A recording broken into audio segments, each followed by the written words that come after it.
But we're gonna get into it. Thank y'all for being here. I appreciate everybody for coming through.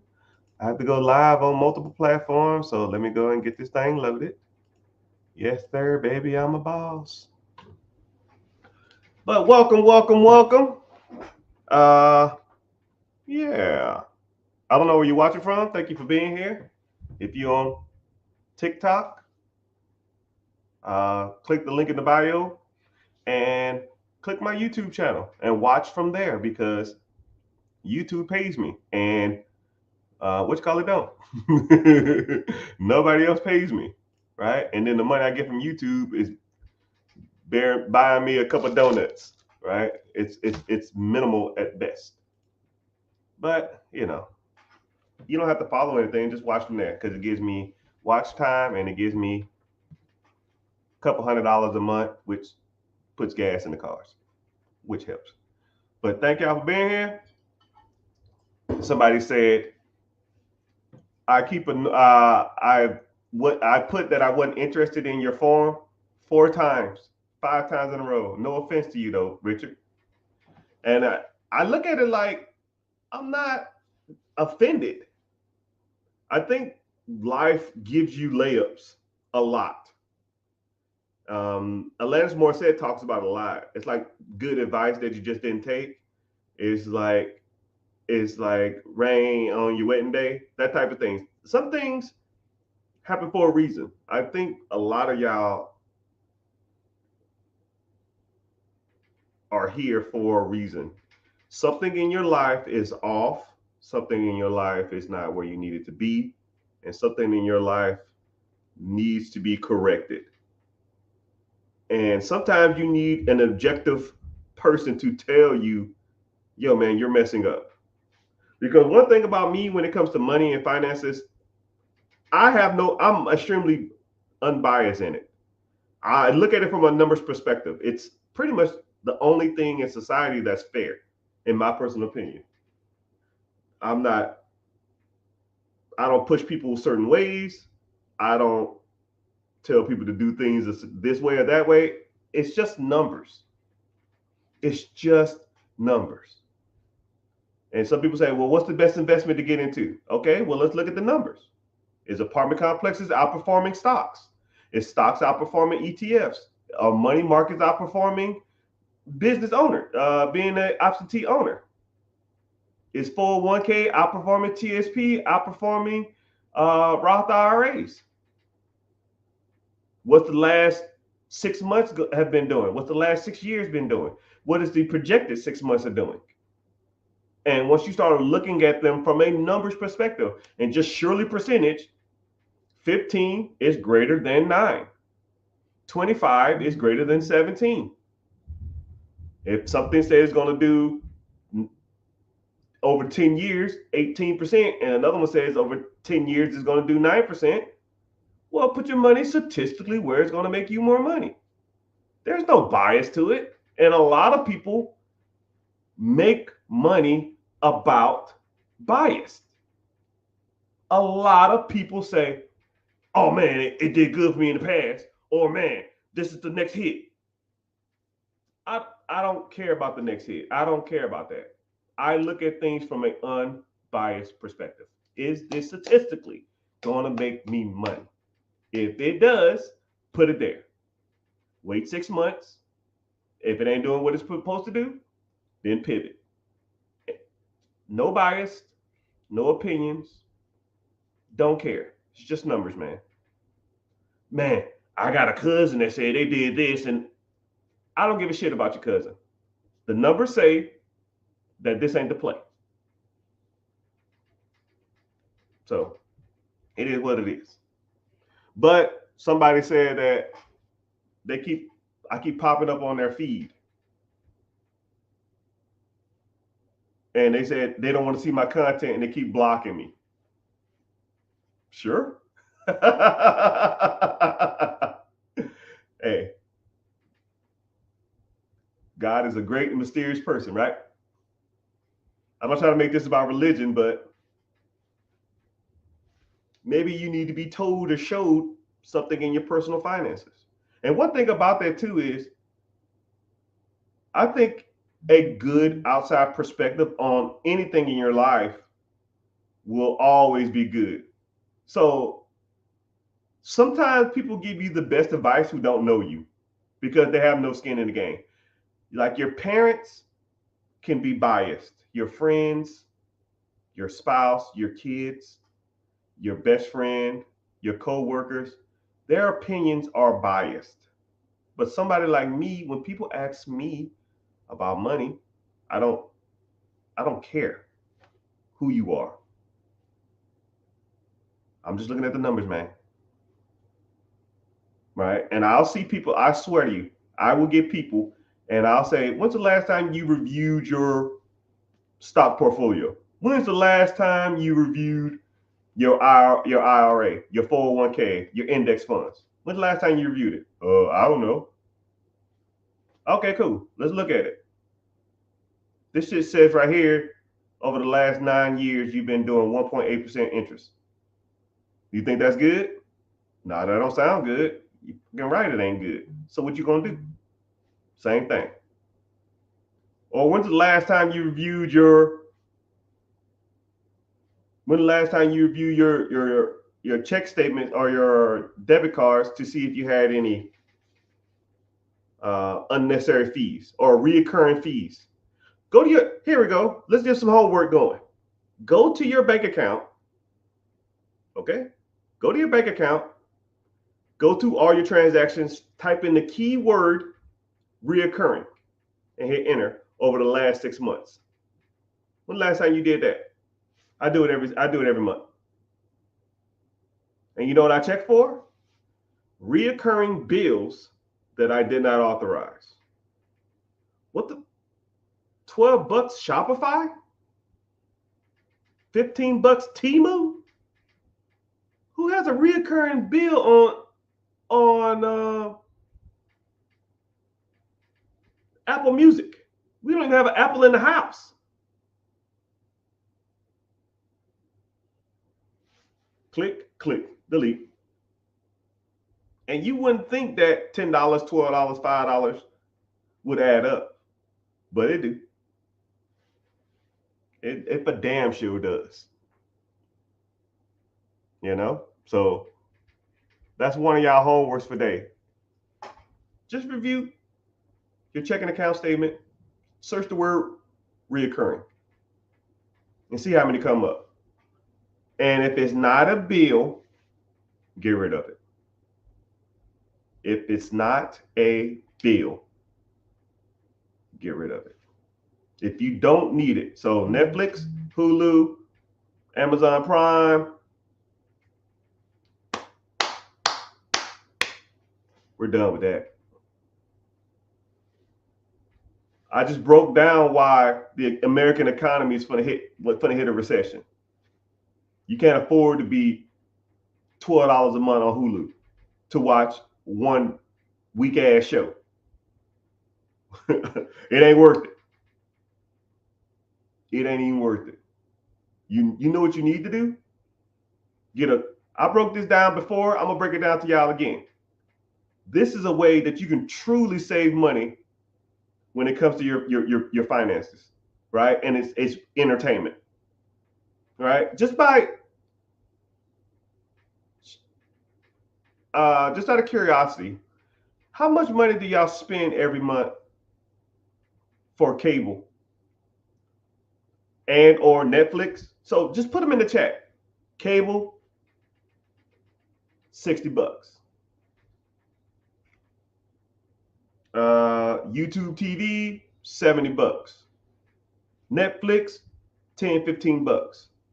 Apple TV, $8. Hulu, $12. Peacock, $15. And I'm sure I'm missing some. I know I'm missing some. You're spending $150 a month to watch TV? What the fuck, man? This is what you do. You get you a smart TV. Say word, word. Smart TV is going to be about $300. You go down to Walmart and you get the best TV antenna they got. Okay? The best TV antenna they got is probably gonna be $50, maybe $100, right? I have an antenna that I take everywhere with me. I spend $150 on it, and I hop my ass on the roof, and I mount it to the roof or the side of my house, and I run a wire all the way to my two main TVs. You do a search for air channels / satellite channels and digital channels.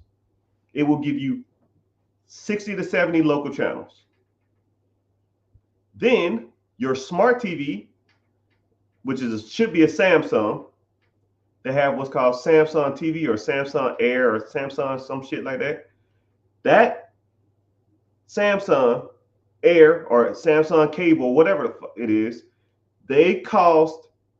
it's free with your internet. So now you have another 200 channels. So now you have 200 channels from Samsung TV, and then you have another 60 channels from your satellite. But I'm not done. You get 3 of your buddies or 4 of your buddies. I don't give a damn who you do it with. This is how you do it. One of y'all have Netflix. One of y'all have Hulu. One of y'all have Disney Plus. And one of y'all have like Amazon Prime or some shit. And y'all all share each other's passwords. So one person has access to Netflix, share. One person has Netflix, share. One person has Hulu, share. Disney Plus, share. Right? Now you're spending $10 for 4 major services.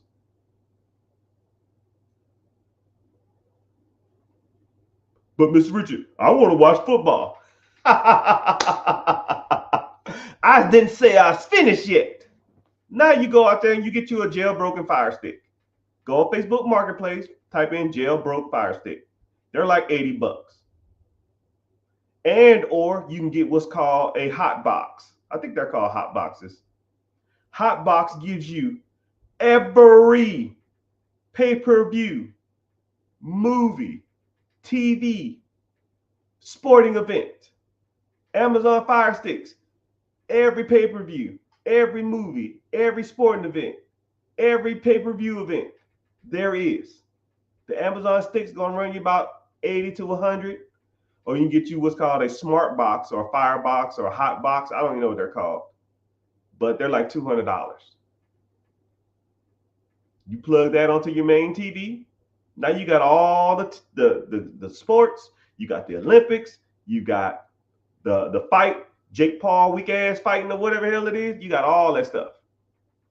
And now your reoccurring bill is $10 because you only have Disney Plus and you share it out with your family and friends. And then you share their other accounts. That, my friend, is how we do it. It's not about, going out here trying to make all this kind of money all the time. Sometimes you just got to be cheap and not spend your money on dumb shit. So, homework for the day is to log onto your bank account, review your files, search the word reoccurring, and I want you to write down what it is, how much it was for the last 6 months. Add it up. I know it's a lot. Because I see people do it all the time. I get it. You need your Netflix. You need your Hulu. You need your cable. Right? And the fucked up part about it is most of y'all spend your time on your phone anyway. You put on Netflix and stroll on your phone. You put on the local news and stroll on your phone. You put on a TV show and you stroll on your phone. It's crazy. You spending money on shit that you don't even use. You just want the ideal of having it. But I just gave you access to all your shows, all the pay-per-view, all the upcoming movies, your local channels, and the free channels on Satellite Plus. And then download an app called Plex, Plex.tv. Put that on every TV in your house. And it has another 300 channels for free. And you can stream from your device to any device in the world. You got to pay a flat fee. I think it's like $70 or something, maybe $100, but you get lifetime access. Ooh, lifetime access for $100. I bet it ain't a recurring fee. So how much money did we spend here? $350 on a smart TV, a satellite, $50. That's $400. Fire Stick, $80. You at $480. And a Plex subscription, a one-time Plex, $80. You at $550. You pretty much cut every subscription service you have, which will pay for itself in a year. Like, damn, Mr. Richard, that's pretty smart. If I can write it smart, I've been doing it for 10 years. I mean, shit. Why pay $100 a month for 10 years? I just do that. I mean, you have too much accessibility to the world for you to be paying for stuff, man. It's just, hey, whatever. Let's get to some other stuff, man. I know y'all don't want to talk about that stuff. Diversity.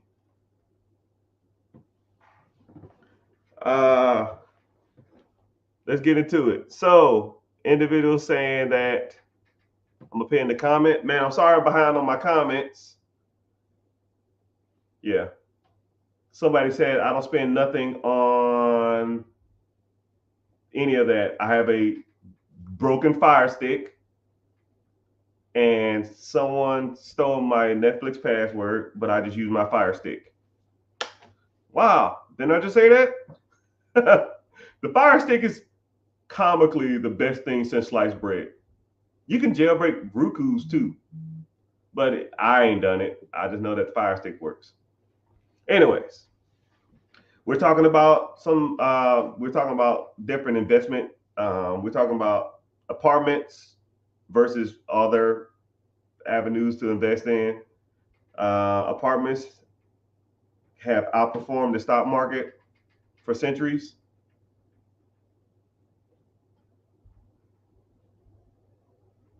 I don't think so. That's another story though. Good times for third home, cash flow, rentals, clear. So an individual here said he has 3 properties that clears $5,500. Hope that's a month. A year wouldn't even be bad either. Shoot, $5,000 a month, that's $60,000 a year. And 2 cash flow properties, man, I'm gonna tell y'all something, man. A lot of people talk about wealth and generation and all this other kind of stuff. And a lot of people really overlook the basics, right? You can build more equity in your primary home than a lot of other investments. A lot. For those who out there who have been on the fence or been waiting for the right market or thinking that, man, I need to, I'm thinking about owning my own home, but I never really pulled the trigger. Owning your own home will be one of the best financial decisions you will ever make. I want y'all to really, if anybody want to comment, like how much you pay for your home, when did you buy it, and what it's worth now. I mean, the numbers are astronomical. This house I'm in, I bought a little bit before COVID. I think it was $635. $635. I might owe $600 now. It's worth $900,000. That's $300,000 in a 4-year period, which breaks down to about $75,000 a year. Think about it. You're making more money than you're making more money in equity in your home than you are working. the average person in America makes $56,000 a year. This home has made $75,000 a year.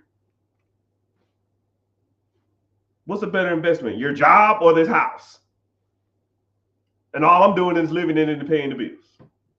Now that house payment a monster, I ain't gonna lie about it. The interest rates are nuts. However, the amount of equity I'm building is supersede all of that. You know? Do money sleep? Money never sleeps. In order to buy a yacht, you was talking about do you invest in apartments? Huh? Investing in a yacht. If you want a yacht. But I'm gonna tell you something about money. A lot of people look at money blindly.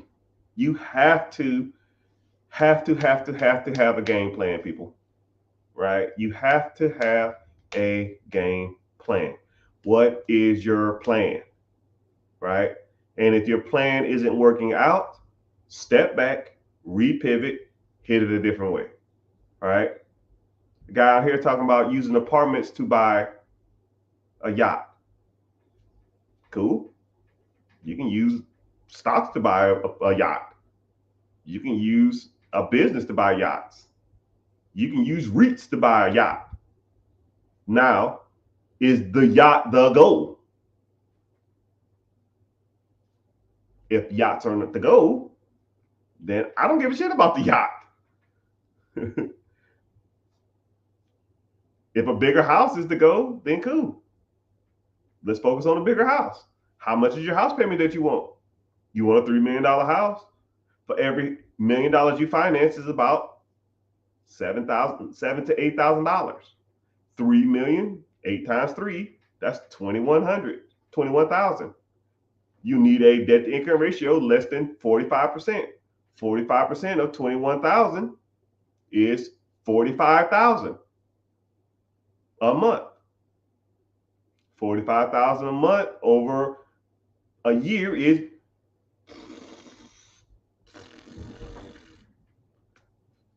$510,000. $525,000 is what you need to make to get a $3 million house.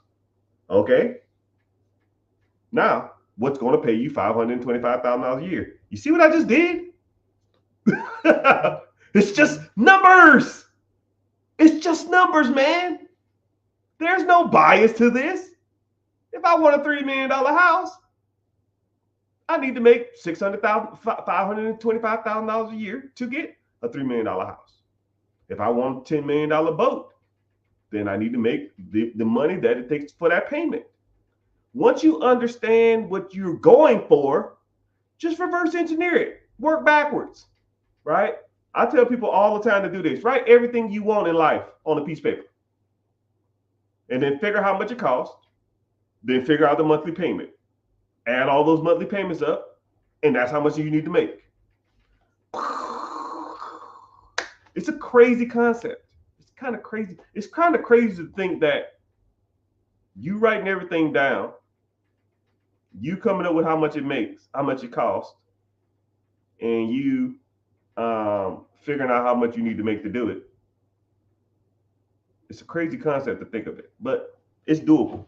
And just so you think I'm not out here practicing what I don't preach, me and my wife made this about 10 years ago. I look at it almost every day.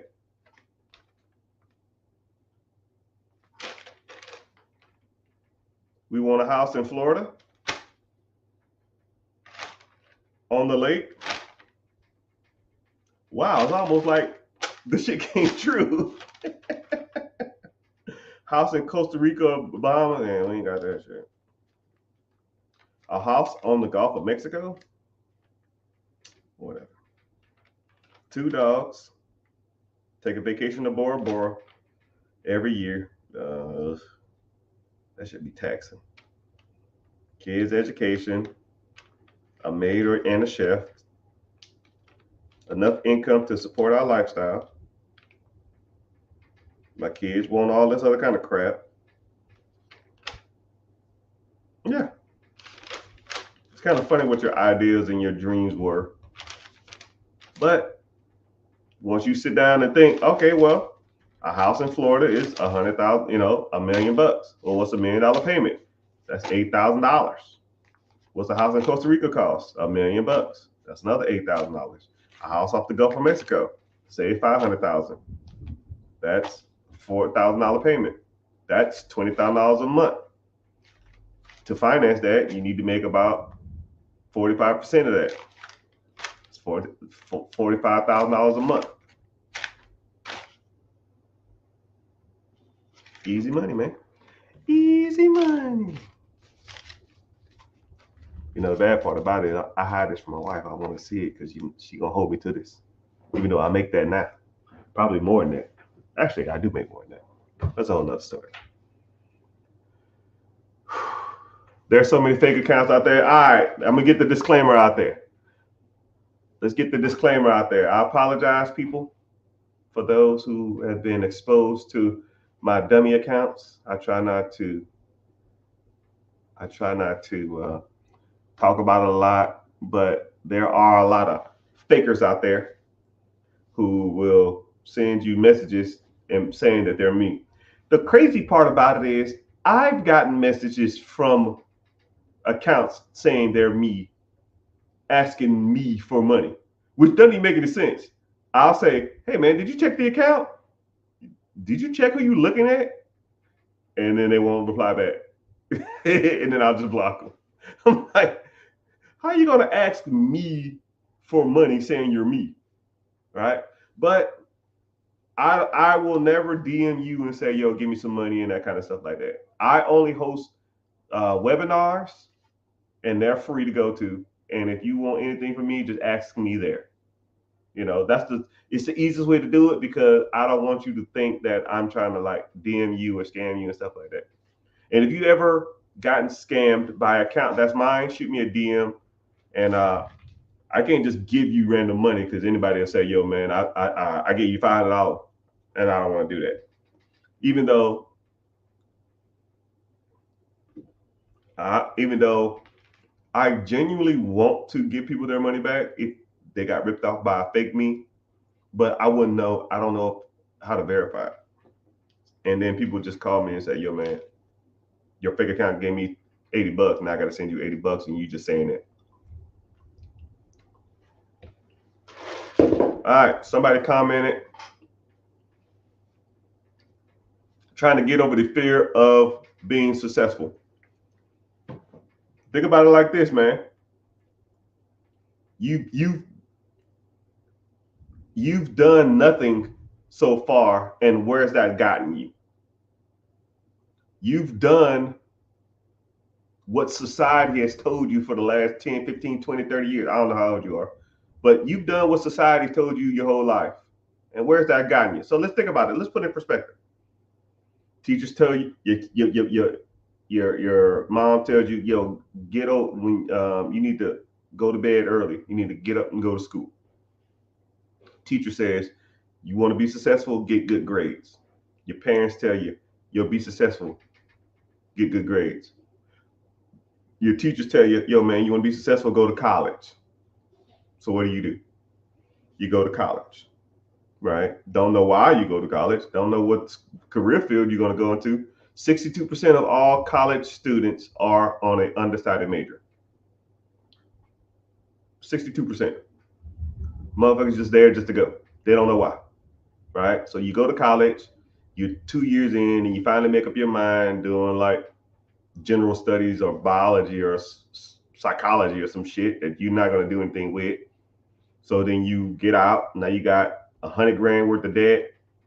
You try to get a job, but everybody in America who graduated with the same degree trying to get those same damn jobs, so you don't work in that industry that you go into, right? I think it's like 28% of the people who go to college work in the field that they got their degree in. 28%. So 30, 70, 72% of people got fucking degrees for nothing. I don't make the numbers up. I'm just telling you what they are. I don't care. I mean, I'm just telling you. By show of hands or show in the chat, who got a job in the career field that they went to school in? Or vice versa. Who got a job in the career field they got a degree in? I got a degree in aerospace engineering.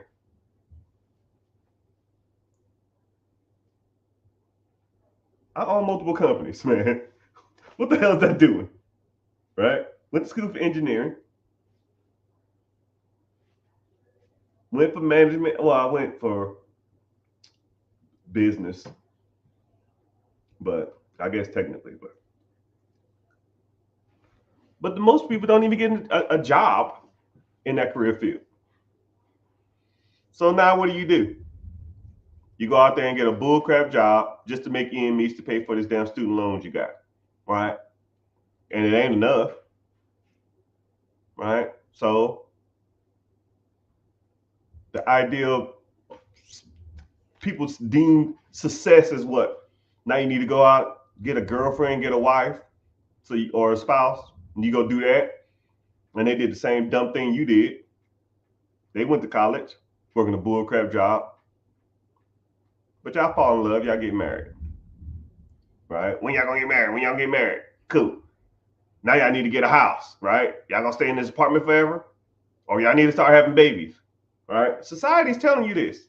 You probably don't even want kids, but everybody telling you, man, you need to go, you need to have some babies, you need to buy a house, you need to do all this and do all that. And what do? You go out here and do all this dumb shit, right? You go out there and you buy a house, right? Working 2 mediocre jobs, barely making ends meet, but you feel like you're throwing your money away if you're renting.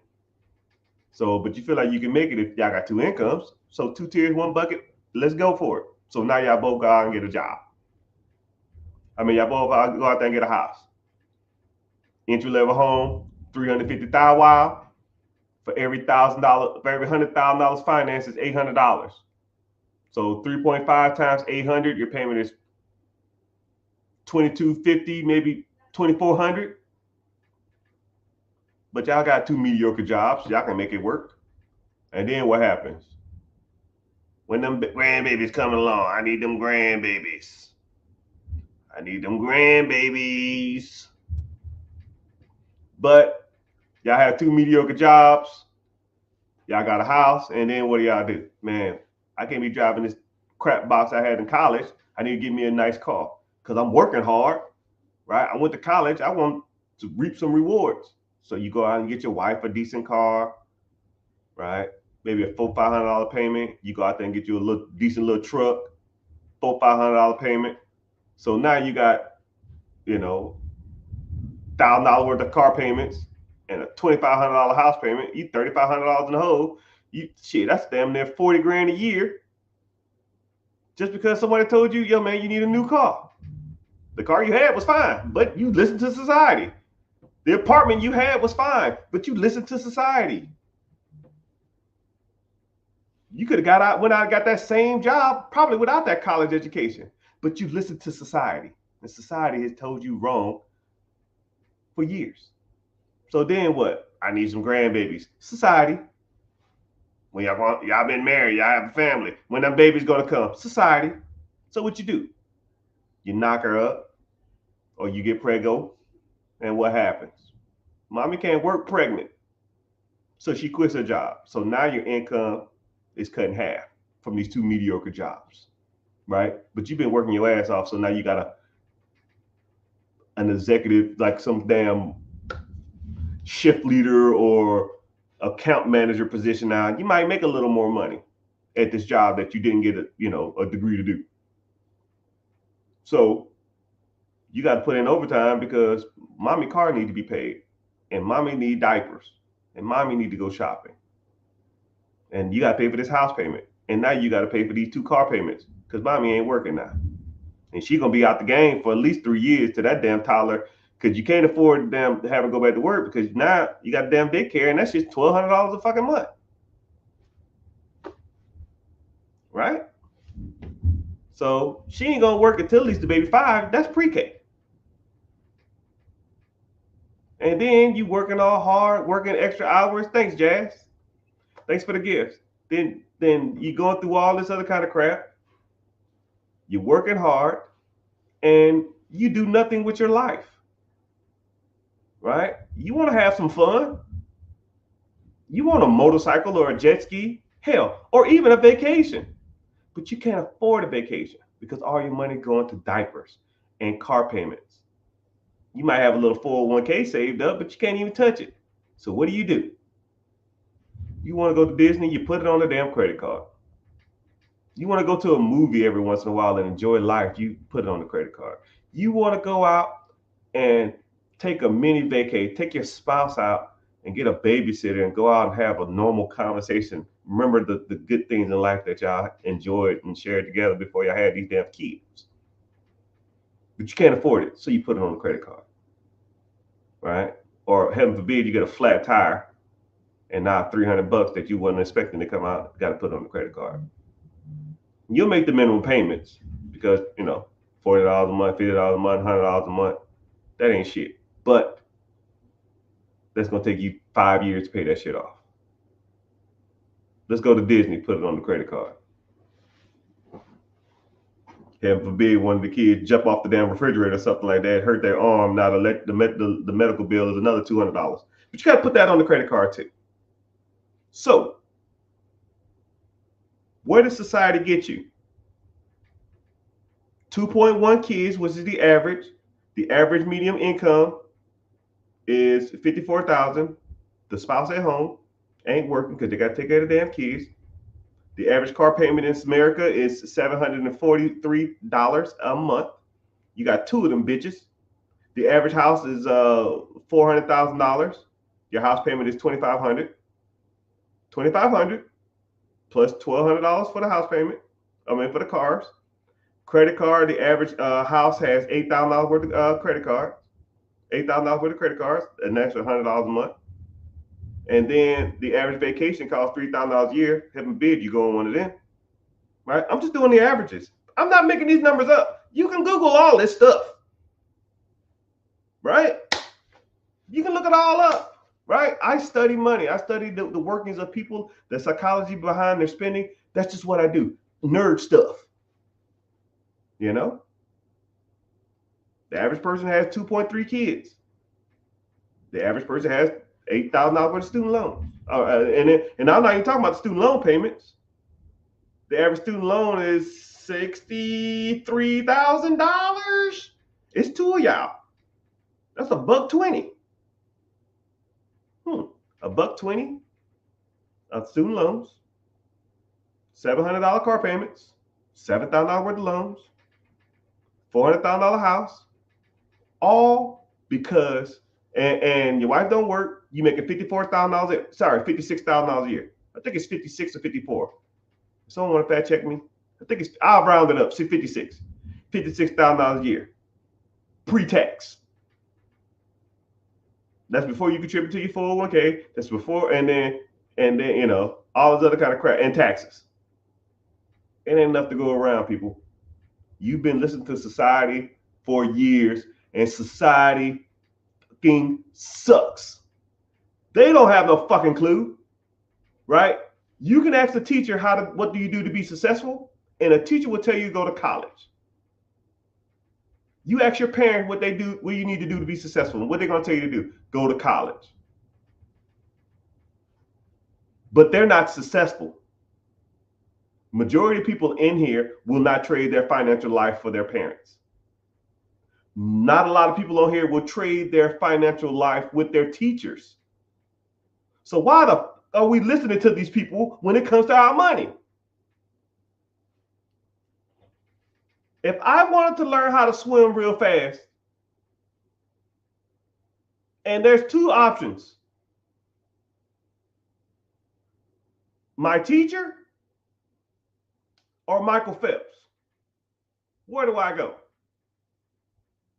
If I wanted to be the best basketball player in the world, do I go to my parents or do I go to LeBron James?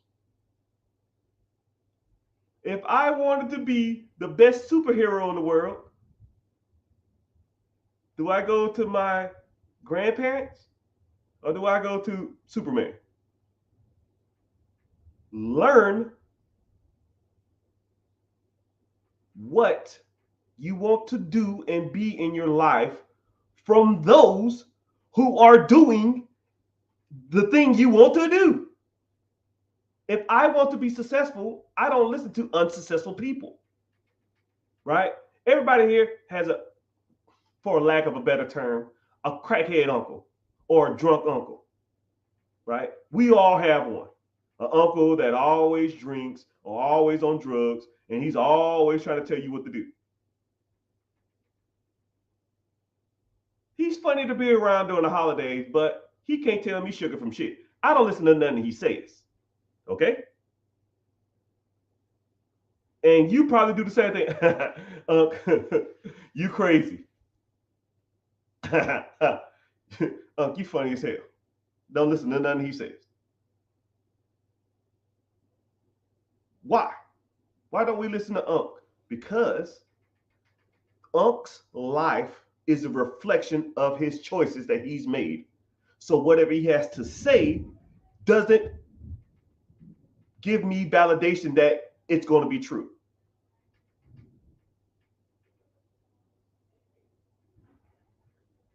Teachers'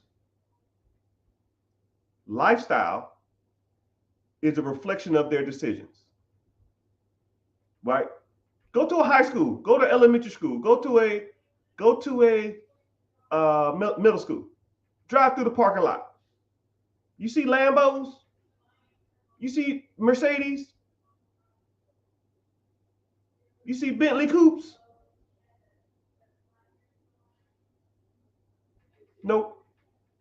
But if you ask a teacher, which we've all done this, why do you teach?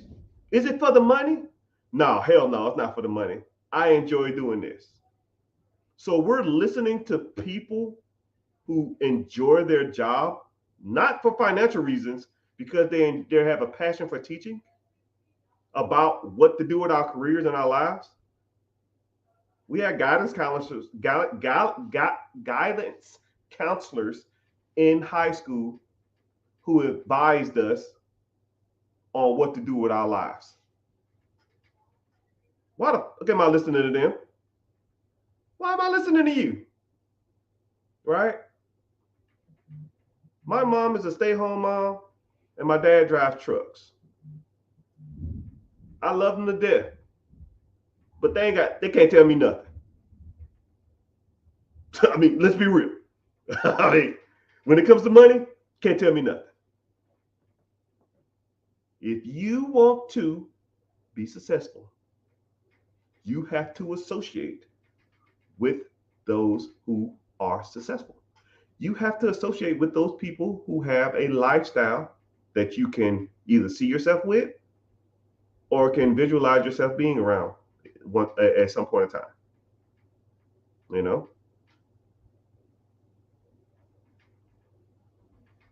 society has failed y'all, man.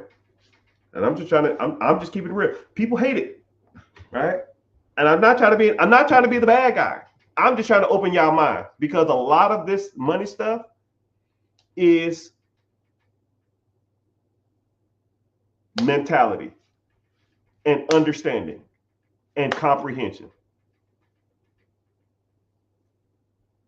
If you think that you're going to be successful with a 9 to 5, you already lost the battle. 3% of millionaires are working 9 to 5. You know what? I need to pick up an extra shift at my job. Oh, I need to get a second job. I'm gonna tell you something. Have you noticed that people with 2 jobs have less money than people with one?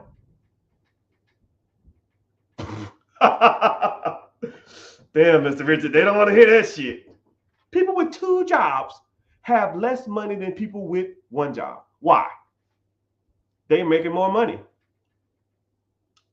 Why? It's not about the money, my friends. It really has nothing to do with how much money you make. Nothing.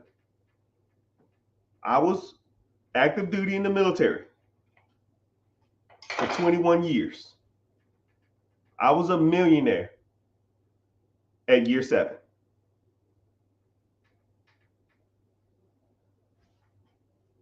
When I was technically a millionaire, I was making base pay $36,000 a year.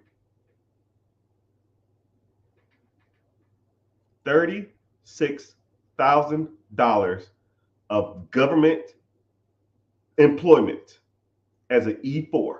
No, I think I made E6. No, I made E5. I made E5. I think I made E5 between year 5 and year 6. But about year 6, year 7, I started doing my calculations because I do a monthly budget or a 6-month budget. I started looking at my assets. I started looking at my liabilities. I started looking at my retirement pension. And I was like, wait. I just I pushed it away and then I brought it back in. And then I did it again. And then I pushed it away and I walked away. And then I came back and I did it again. Called the missus in the room. I said, I hold her hand out, shook her hand, said, congratulations. You're a millionaire.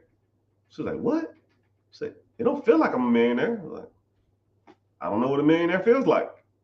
I know what it is. Look on the paper. Started looking at, okay, real estate, income, assets, liabilities, total. Wow. I don't feel any different.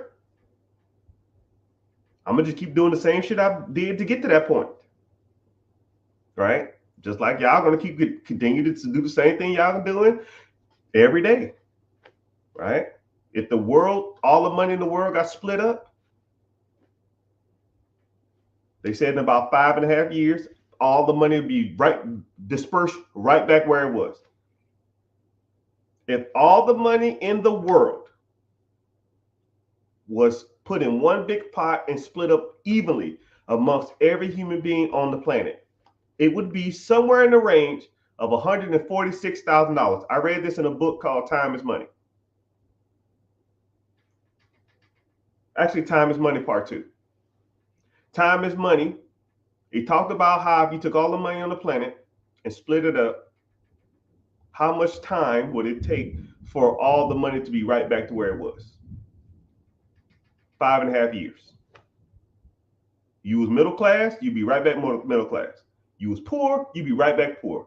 If you was rich, you'd be right back rich. If you was wealthy, you'd be right back wealthy. And if you was homeless, you'd be right back homeless. Because people are creatures of habit.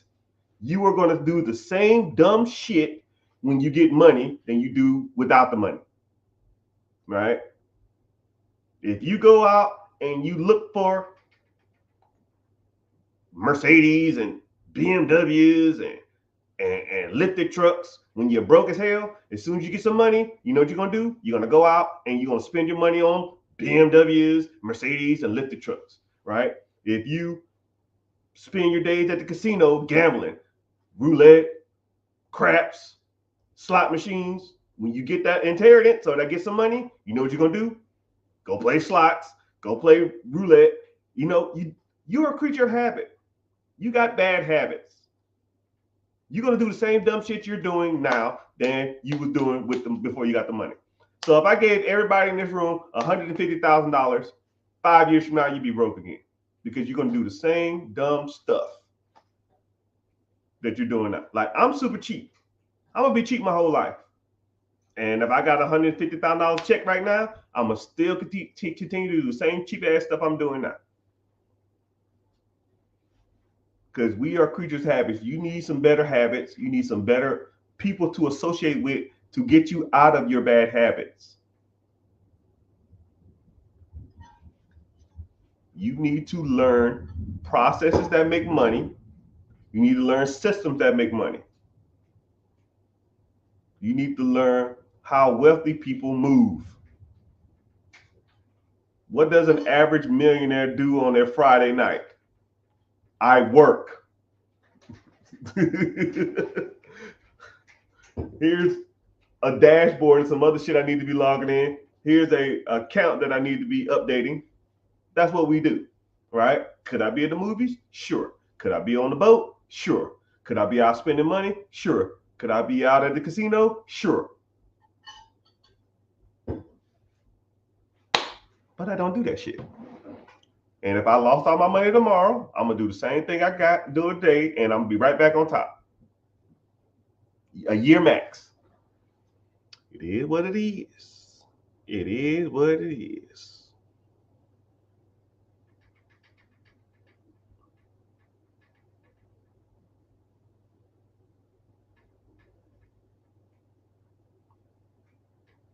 So let's get to talking about some things. I'm sorry I'm behind on the comments.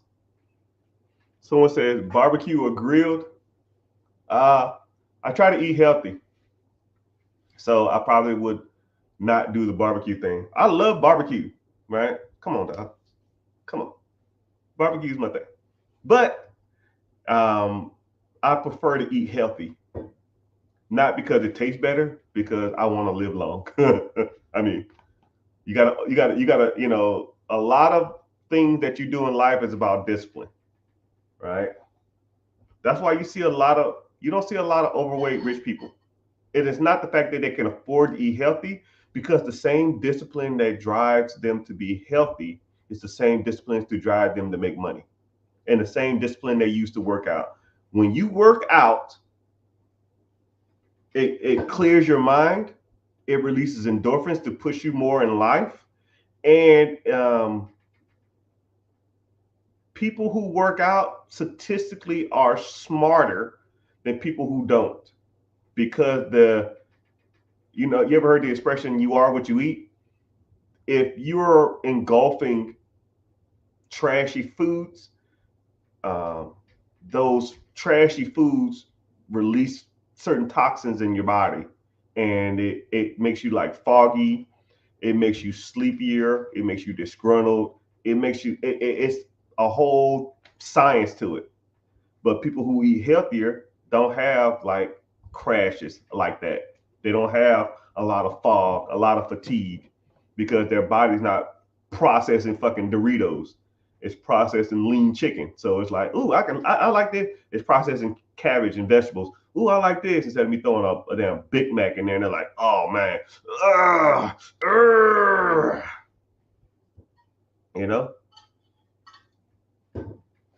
But hey, do I like barbecue chicken? Yes. Someone says I'm a vet with a 830 FICO score with 100K. What should I do? Brother, you rich and don't even know it. You are rich and don't even know it. There's so many programs out there for vets. There's so many programs out there for people with money. 100K, 5 or 10% down, you can have $1 million business. $1 million business, anything under $1 million is like anything over like 400 to between 400 and $1 million is a really good sweet spot to start looking at absentee businesses. You have a lot of options, my brother. Yeah.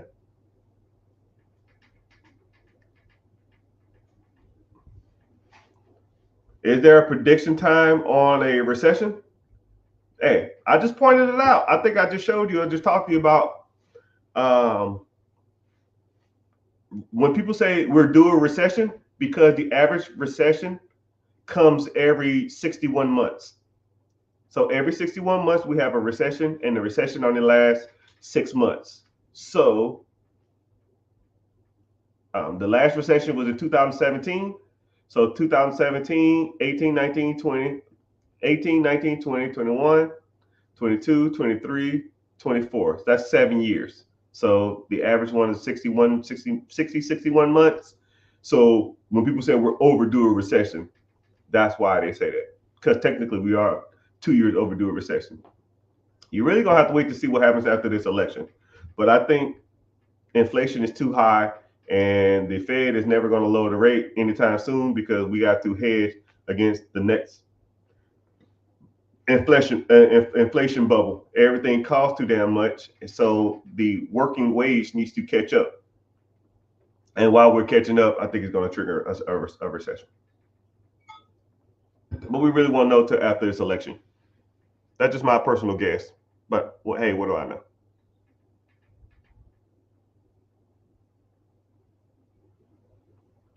How do you get a Fire Stick? I talked about it earlier. Go on Facebook Marketplace, search Fire Stick.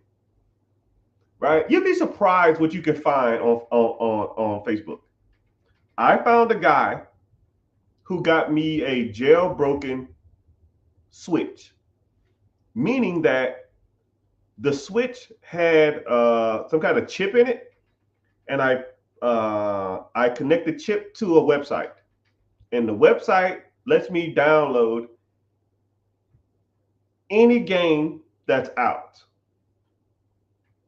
I had to pay, I think I paid him $150, but I can have any 10 games. But the only stipulation is that I only can have those 10 games at any given time. So there's 10 games on my Switch, and let's say I wanted Zelda or something, I don't know, and I had Super Smash Brothers, and I don't play Super Smash Brothers. I had to get rid of Super Smash Brothers and then get Zelda. So I'm gonna have 10 games at any given time. But for $150 to pretty much have any game for free, right? I found that dude on Facebook. And also, yeah, just go to Facebook Marketplace, type in Fire Stick. I'm sure you can find some guys that can. I'm sure you can find some guys out there. How about Tubi TV? Tubi's free as long as you have internet. Tubi's a good one. Tubi's good. Let me think. Plex TV is good, and there's another one. Roku TV is good. I'm just talking about all the free ones, man, because I don't care, right? I'll throw on some like Price is Right special or something like that, and they show Price is Right for 3 hours. I don't care, right? I'm not here to be super entertained. I sometimes just need like background noise. But my local channels can kind of do that too.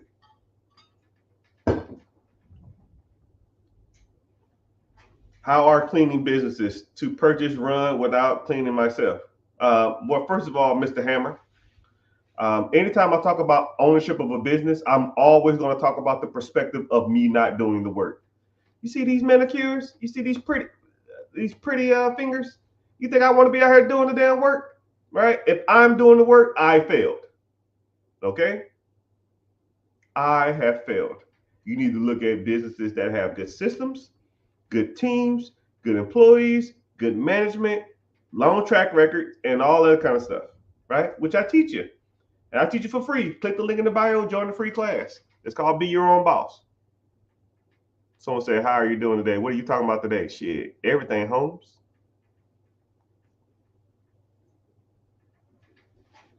We're talking about house value. Somebody said they bought their house in 2016.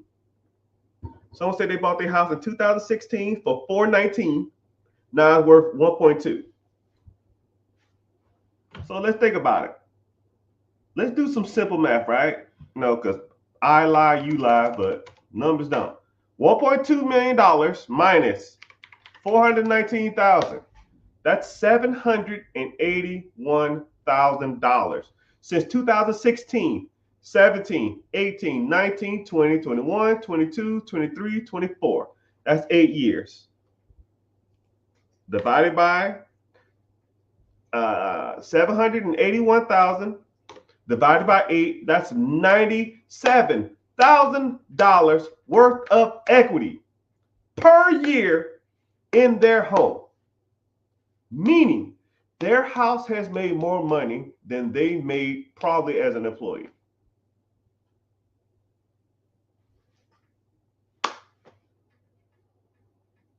Home ownership is one of the easiest ways to get ahead in life. If you don't own a home, you might need to consider it. And that's not even talking about if you're single and renting out rooms and stuff. Now you got a whole different ball game on it. Now you're making money to live there. That's not including if you bought a duplex. Now you're making money to live there. That's not including if you bought a quadplex. Now you're making money to live there. Triplex, same thing. If you don't have a home now and you want one, you should have one in probably the next 6 months. That's just my personal opinion. Somebody said, I bought my house in 2016. I paid $130. I owe $101. It's worth $2. I have $228,000 worth of equity. All right, cool. 101 plus 228. That house is worth $329,000. $329,000. He bought it in 2017. Sorry, 16, 17, 18, 19, 20, 21, 22, 23, 24. 8 years. It has $228,000 worth of equity. 228, 0, divided by 8. $30,000 a year. Free money. You got to live somewhere. Might as well make money off of it. Mine is about $300,000. I made about $75,000 every year, right? And his ain't even that good of an example.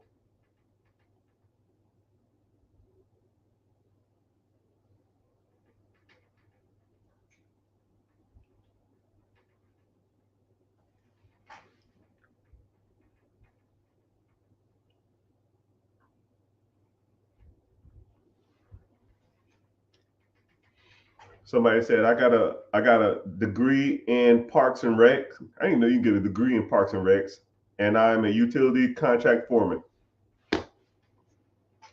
27%. 27%.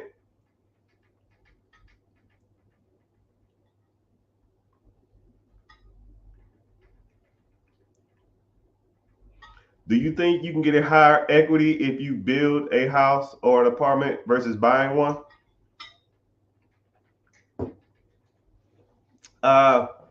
It depends. If I had to pick something specifically, you build more home equity in a home in more established neighborhoods than you do in a non-established neighborhood. Non-established neighborhoods generally are new construction. The school systems aren't built out as good because they haven't had the tax money to make these school systems good.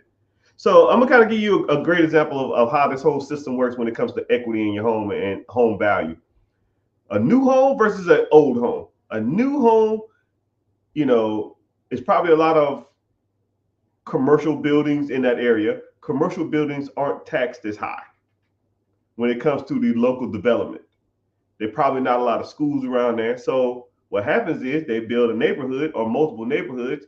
Now they're starting to get more income because there's more single family homes in that area. That income comes in from the taxes come in from the homes, right?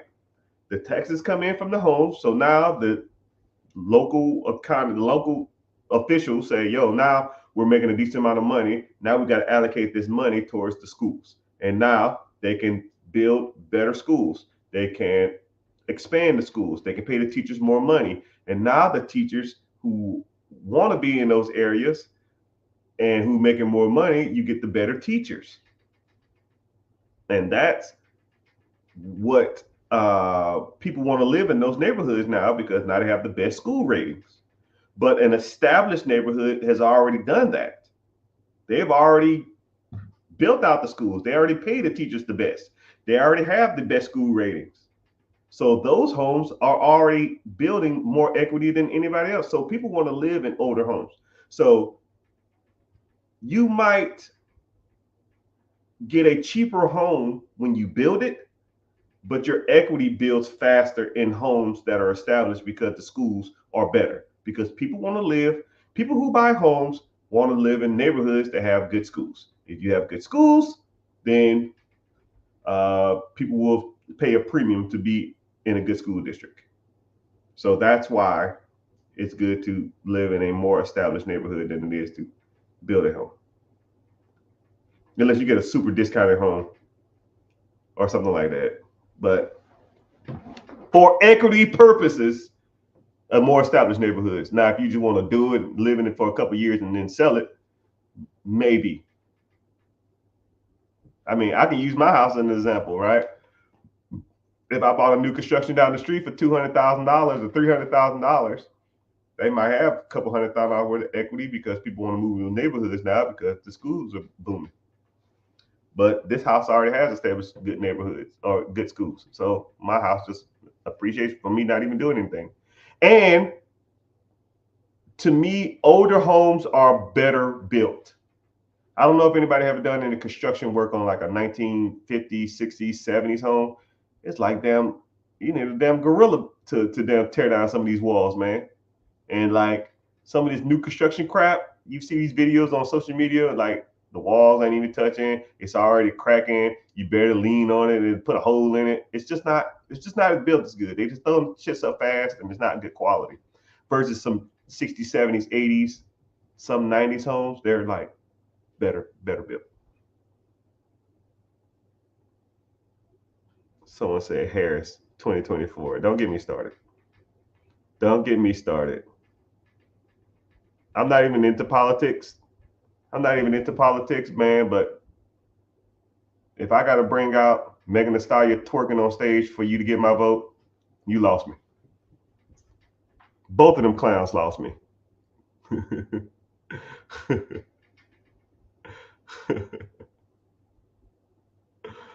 Oh man. If you want to get into the mentorship, global, click the link in the bio. I don't know.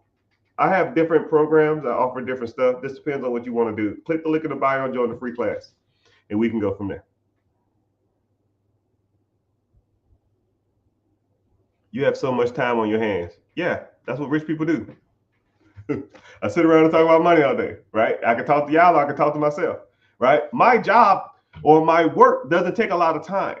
However you want to call it, it's really not a job, right? So hold on, I'm gonna do some, watch this.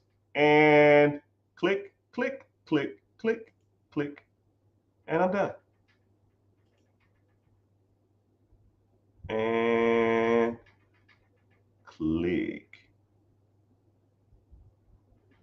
and I'm done, right? It doesn't take a lot, especially on Fridays, man. Especially if we have a lot of storms in the area. I don't know if anybody been paying attention to the weather, man, but it's storms in the area, man. It's kind of rough. Read my comment. Oh man. Oh yeah. Sorry, I just read it. Goober. It talked about mentorship, right? And for those, I'll give you a quick synopsis of mentorship and how I do things. I I'm kind of not necessarily a perfectionist. I always like to look at things from a perspective of an individual who's receiving something. So if an individual is receiving something from me, I always think to myself, is this person getting value from what I'm giving them? And I always try to look at it from that perspective. I always try to look at it as, and what I'm saying, can people do? And is it resonating with them? And is it applicable? And I try to like make stuff simple. And I try to make things more versus lectured, more like communicative. Like, ask me a question. We're having a conversation, not here, like you got taught in high school or some shit. Here's your lesson. Blah blah blah. The great Roman Empire. Blah blah blah blah blah blah. Julius Caesar. Blah blah blah blah blah. Any questions? I'm lost. Shut the hell up. Here's your test. I don't want it to be like that, right? I try to make it to where it's, everything. It's like a two-way street. Someone said, "Give me $150,000 right now. I bet I won't." Statistically, you will, man. They not like us. They not like us. They not like us. What branch did you serve in? I'm retiring from the Navy, Air Force. I did 21 years in that hellhole. And the bad part about it is, I'm still part of like the community chat, and every once in a while, like I think we all need metrics or things to motivate us.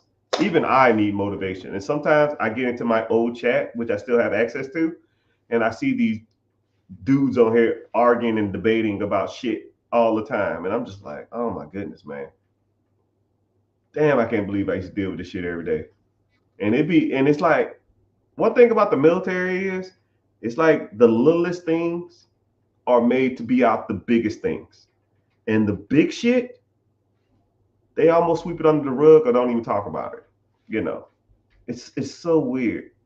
And one thing about the military that I did not like, even though I'm not bashing the military, I wouldn't change it for the world. It's like they don't look at things from a dollar cost money management perspective. You know, me being super cheap and really money cognitive and money conscious, that side of me always irked my nerves when it comes to the military. We always threw money at problems. We just didn't. Sometimes, sometimes you can sit back and be like, yo, man, $10 and a few hours can fix this problem. And they'll say, no, we don't have the hours. Here's $100,000. We're done. And I'm just like, yo, yo, yo, yo, yo, yo, yo, yo, yo, yo, yo. And I hated that. I hated the fact that we would just throw money at problems. But, you know, they had a budget, and if we didn't hit the budget every year, they'll get mad at you. Sometimes they'll come down and say, hey, man, we got 3 weeks to spend $500,000. What you need? A couple of TVs? Cool. I'll give you 70 inches. Like, what the fuck? What the hell? The 55 inch is fine. No, we got to spend it. I was like, nah, man. It's just one thing I hate about the military. What's happening, brother?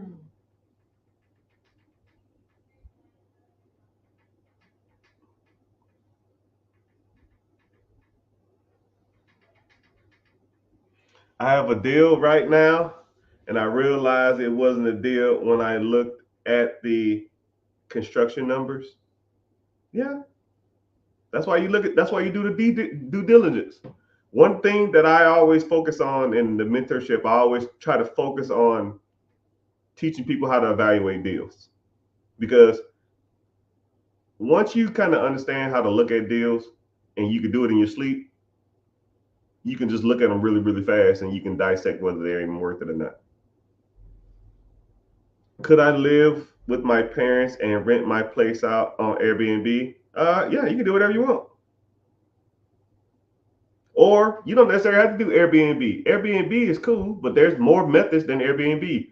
You got assisted living facility if you want to do that. You have corporate leases, you got that. You got short-term rentals, you got that. You got long-term rentals, you got that. And then you got a slew of other stuff that you can be putting your money into. It ain't necessarily it ain't necessarily it's more than one way to skin a cat, which I don't like that analogy, but it's more than one way to make money out there in the universe, right? I think you should look at your area, look at your demographic, look at your cost analysis. Like if an Airbnb to get all your furniture set up is $2,000, but a short term rental, or $3,000 or $5,000, but a short term rental, or a corporate lease, you might can make more money. Or even a long term rental, you don't have to put no money initially in it because you ain't got no money, but you won't make as much money long term. Or you do room share, right? You still live there, rent out a room, or just move into your parents' house and then find another place while you rent out the other one. You got options, young brother or sister. That's why we talk about these type of things, right? Say word. We need Bernie Sanders. Man, don't get me started. Beetlejuice for president. I'm gonna tell you something. I'm a huge Beetlejuice fan. You mean like the black Beetlejuice or like the black and white Beetlejuice? Right? The black Beetlejuice. I can watch Beetlejuice clips comically for hours on end. Like I have my Achilles heels, right? I mean, I'm not a pro or a con against any social media platform, right? I fall into like the stroll traps just like everybody else, even though I hate doing it. Uh, I've been watching a lot of cat videos lately, and I hate cats, but When cats do stupid stuff, it's just entertaining. Anything Beetlejuice is super funny to me. Anybody getting chased by fake snakes on a golf course lately, I can watch that shit for hours on end and just laugh and laugh and laugh. I'm always a sucker for good conspiracy theories. I'm always a good sucker for money, anything. I love money hack videos too. I'm actually in talks with a guy who been following me a while. I didn't even know this. I was just strolling through and I never followed him, but I always see his stuff and I always engage with it. And then I was like, let me reach out to this dude. And he was like, yeah, he was following me. And I was like, oh shit. I followed him back and I started reaching out, man. Probably do some collabs because, that's how money thinks. That's how we work, man. That's how you get shit done, man. Start negotiating and working around other people that are doing stuff that's similar to what you're doing, right? Will the tax eat him up? Eat who up? Do you like stand-up comedians? Yeah. I used to be a stand-up. I did it for a little bit. It don't pay shit though. You gotta be a stand-up comedian for like 10 years before you make it. But a lot of the like bigger guys, y'all know now, I met all them guys in comedy clubs in Atlanta in the 90s. But cameras wasn't as disposable as accessible as they are now. So things like Mike Epps, Kevin Hart, Dave Chappelle, uh, Arnaz Starr, Ellen, which, oh my goodness, please don't get me started on Ellen. She was a butthole then. And a lot of and Kevin Hart is shorter than you think, way shorter than you think. He was really little. I'm not a tall guy. I might be 5'9" on a good day, and Kevin Hart is a little dude. He was like here to me. Who else I met doing comedy clubs? They used to have artists come through. I met T.I. Jeezy was there. I met Jeezy he was thugged out. Yeah. I wish I had a camera back then, but you know. And I had a decent set. I think if I did it again, I think I could kill it. But I just don't have the time, nor do I want to sit around and tour the nation for pennies on the dollar. But one thing about me, like you have to have thick skin, and you got to have like when people I don't know if y'all know who Matt Rife is, right? Matt Rife he's good off the cusp of his head, right? You have to be when people talk, you have to be able to be able to kind of roast them or say stuff funny right off the top of your head. And then I wasn't good at that. I would get nervous. Like I could sit all day long. That means that I can do like an hour long segment. So whenever you get to the Netflix specials and stuff like that, when you don't get a lot of roasters and drunk people, I can do that shit all day long. But when I get heckled and harassed or people start talking shit, it really throws me off. And I just start talking shit back. But then sometimes my talk shit ain't funny. It's just kind of belittling and mean, which I don't. But I think I gotten better at roasting people, I guess. You know what I mean? It is what it is. Anyways, what are you referring to about renting a room? So if you go to Zillow has a feature on their phone. Just go to rent and then stroll down. It'll say rent the entire house or rent a room, meaning that you can rent out segments or compartmentalize your apartment or a place, and you can rent out portions of your home. So, and there's also multiple apps out there where you could just rent um, places in your house.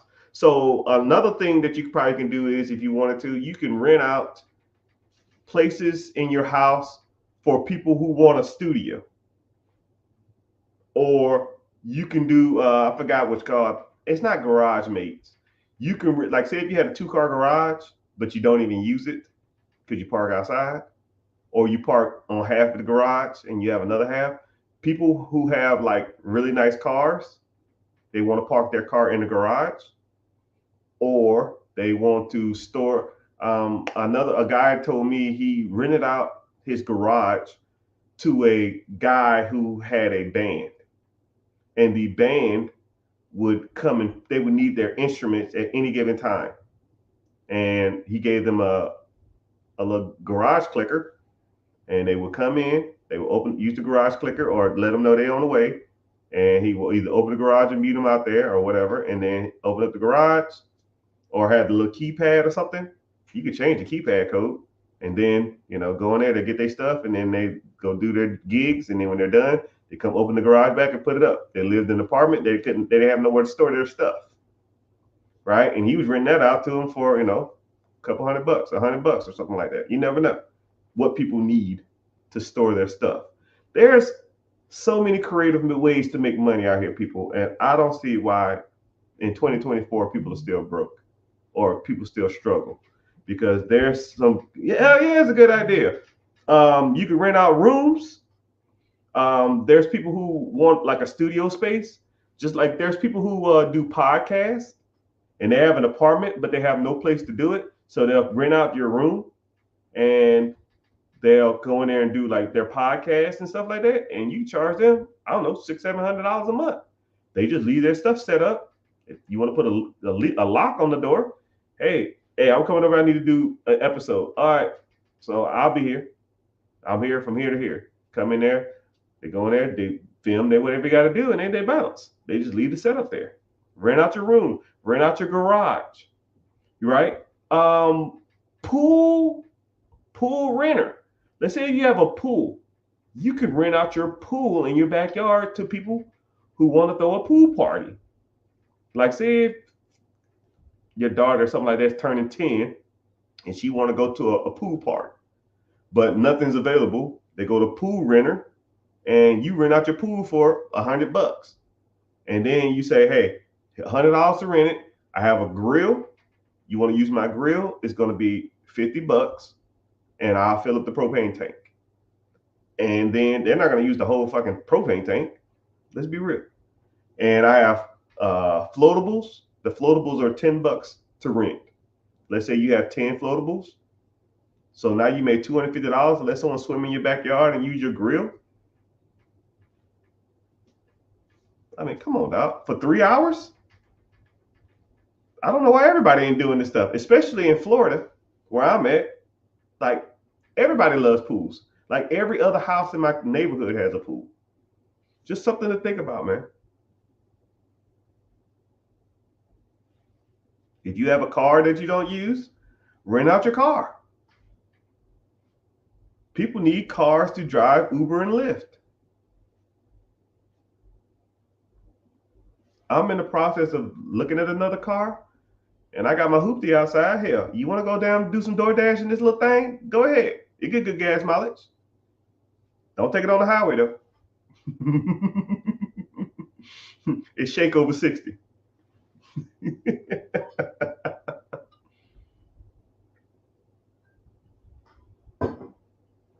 But my friends, thank y'all for hanging out. Oh, shit. I didn't mean to send you an invite, sir.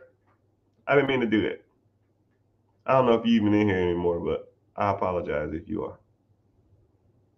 But thank y'all for being here. I'm about to get off. I got some stuff I need to do. I hope y'all found value in anything that I said.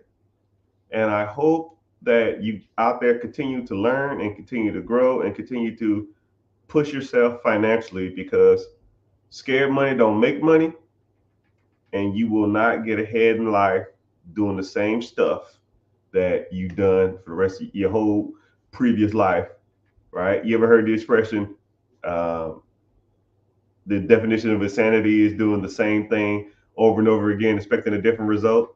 It's the same thing when it comes to your money.